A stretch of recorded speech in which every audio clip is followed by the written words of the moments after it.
Hey Scorpio, it's Zahara Stars with Astrology giving you your March 2018 Astro Weather Forecast.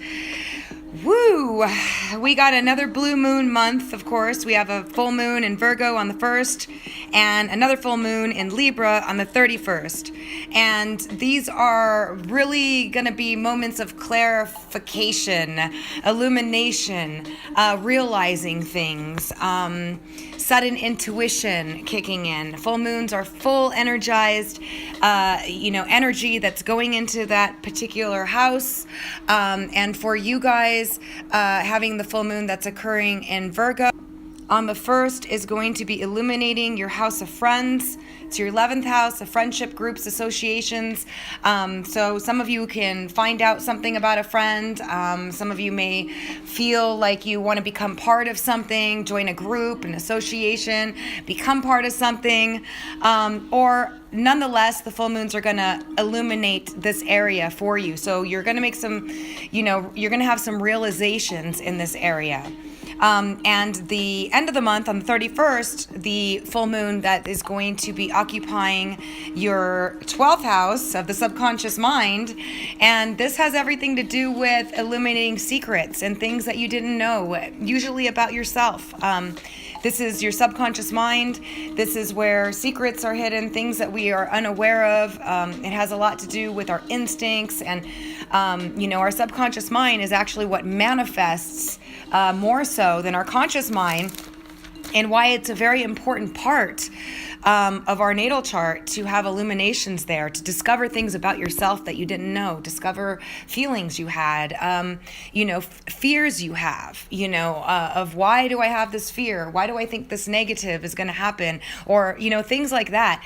And you can get healing and let go and release during this time period. But usually full moons bring things to accumulation, and they show us stuff. It's like putting the little flashlight on that area.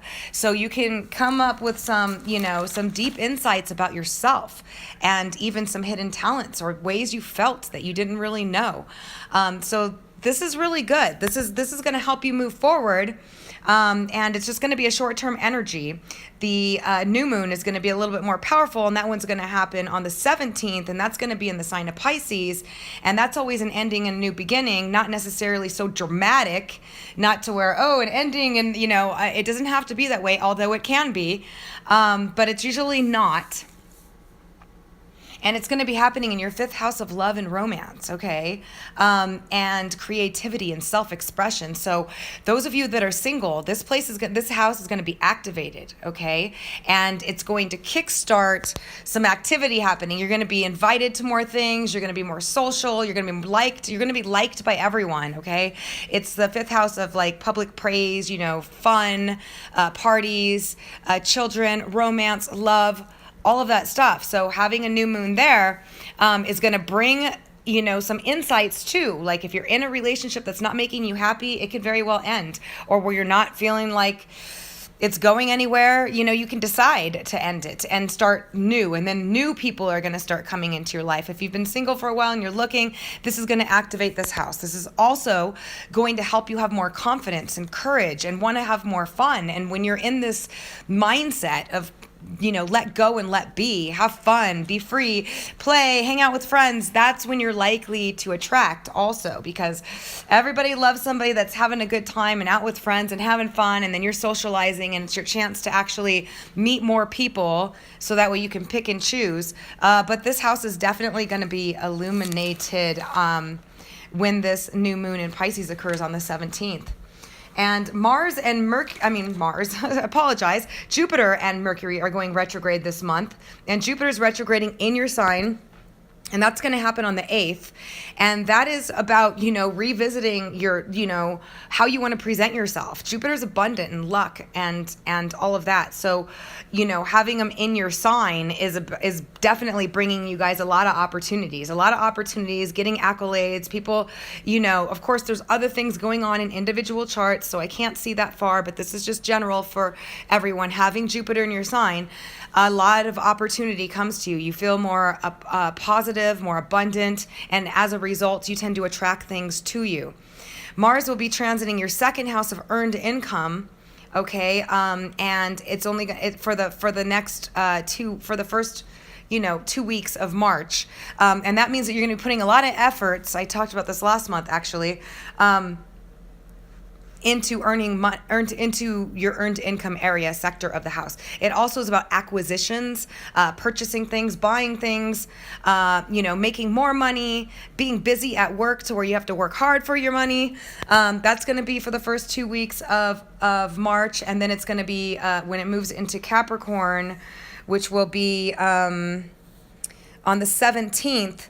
Then it's going to move into your third house, and you're going to be very, very active, communicating, talking. You're going to say it like it is. You're going to be direct. You're going to get a lot of things done. Paperwork could be a thing, a lot of paperwork that you got to do, driving around, all that activity. But for the first couple of weeks of March, you're looking at putting a lot of efforts into earning money, a lot of things, a lot of efforts into work, into purchasing things and spending money even, okay? And Mercury's turning retrograde in Aries on the 22nd of the month. And that's that's in your 6th house of fitness, health, day-to-day routine, doing the laundry, taking out the trash, going to get dry cleaning, running errands, our neatness, our cleanliness in the house, our health and well-being. So Mercury retrograde there definitely makes you revisit these areas. Are you doing things? Are you taking care of your health? Is there a new, more efficient way that you can do the laundry? Is there a new, more efficient tool that you need? Something that's going to make things so that way it's easier for you or more efficient for you. It's about refinement, the 6th house too, and perfecting. So you can go through and start noticing everything that's wrong and trying to improve it. It's a great time to make any of these improvements. Start a new diet. Start to, cut out something that you're allergic to. All these different things can come up, and Mercury revisiting those areas will help you make some changes in those areas because you will be reviewing those. Of course, anytime Mercury is retrograde, it does affect computer technology and stuff like that as well, just in general. And also people come back from the past. Yes, this can bring exes from the past in communication, ex-friends, ex-family members, old bosses, old employees, whatever it is that you need to revisit and get a second chance to kind of see if you can make the situation any better. That's also what Mercury does. So on the 6th, Mercury is going to move into Aries, and on the 22nd, it's going to go retrograde. So it's going to move into your 6th house of getting all this, putting all this work into or focus into daily routine, health, and, diet and all that stuff. And then it's going to turn retrograde on the 22nd, sorry.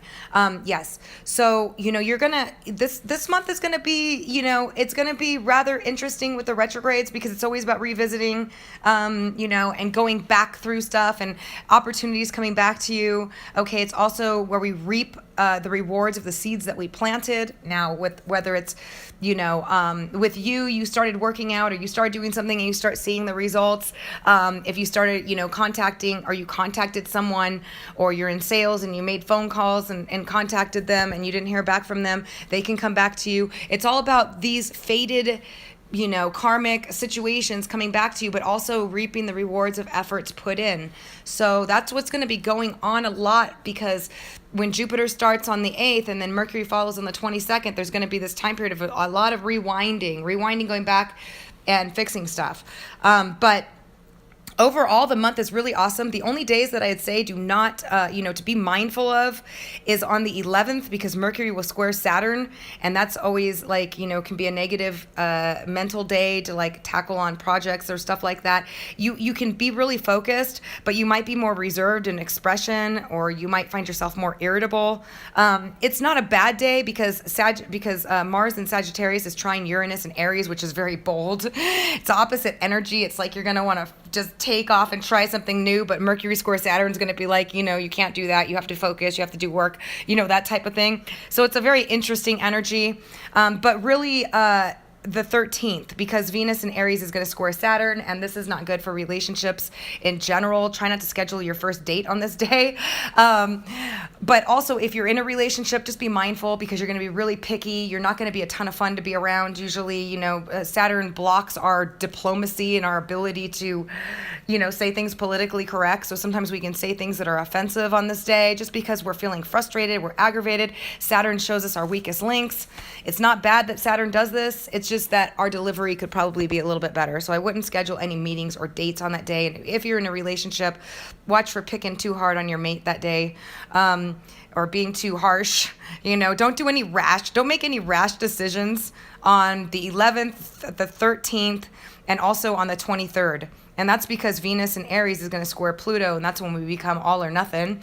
And if there's something that's bothering you, you're definitely going to want to let him have it. It's just, and there's nothing wrong with that. If you've been too passive in your life, this is an awesome, quick transit to make you stand up for yourself. But just be mindful of the fact that you might be acting impulsive, unrealistic, too demanding. You just think it through. That's why I just say don't make any major decisions on these days, because you're not going to be acting rational or thinking rational. So just after that would be best.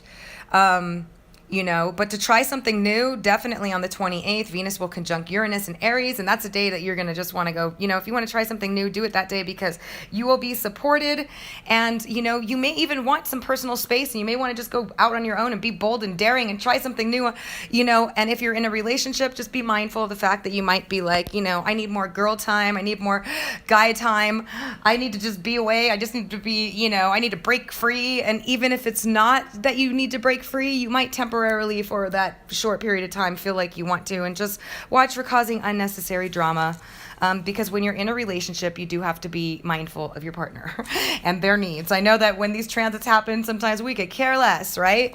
And then on the 30th of the month, Venus is going to enter Taurus. So there's going to be a shift of energy happening when that happens, which is going to be more sensual, more stable, and for you guys, it's going to be, going into your seventh house of partners. So, and marriage partners and just love partners, close relationships, all that stuff. So you're going to spend more time with your friends. If you're in a relationship, you're going to have a wonderful time. Starting on the 30th all the way through. I'll get into April next time. You got to check back for that one. I'm going too far ahead. But so overall, the month is really good. There's just a couple of days that maybe you want to just be mindful of.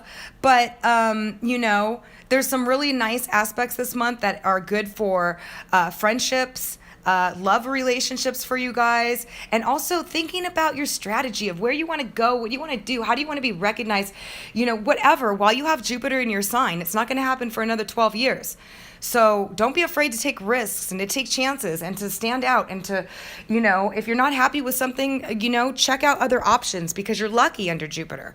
And then, it's just an awesome time to revisit things and try to set yourself up, because then when Jupiter leaves your sign, he's going to move into your second house of money. So you want to be in the right place. And you want to be happy, and you want to go after what you want while you're feeling abundant and lucky, because Jupiter in your sign is just all about like taking those risks, believing, having faith, just doing it, So you guys are so awesome. Thank you so much for joining me.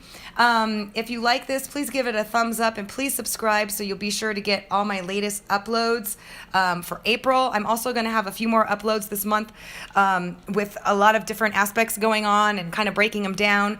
So I'm doing a lot more. So do subscribe. If you found me on my website, great. If not, you can go visit my website and learn all about astrology at www.illumastrology.blogspot.com.